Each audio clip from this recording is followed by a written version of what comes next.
هذا الفن رئيس وزراء ومعانا ويلكيga horta biis house ku dhaawacmay intuu rafaad soo maray alxamdulillah dadka daranaa jiray ilaahay caafimaad ha siiyo dhimatana Allah u naxariisto maalintii la keenay ilaa hadda anaga saasaan u taaganaa kullu waa naga warqabaan dadka meesha jooga marka waxaan ka codsanayaa marka aan isbitaalkan keenay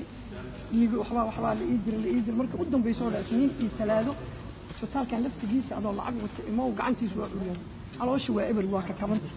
oo ku tusaaxta calooshiisa waa tareeyay marka uriyay gacantiisa saas waay waa loo qabeeyaa ninka arkaysa ma wallahi waa loo qabeeyaa gacantiisa waa taraa waxaan rabaa isbitaalkii lacag iga rabaa oo daawo eh laba joor la qalaa 3 kun la iga rabaa hadaan ku weydiiyo ku siina 3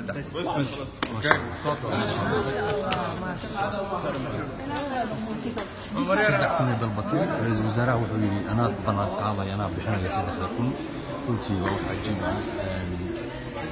وزارة شعبية أي وحدة إنسانية قف ألو دعير وزارة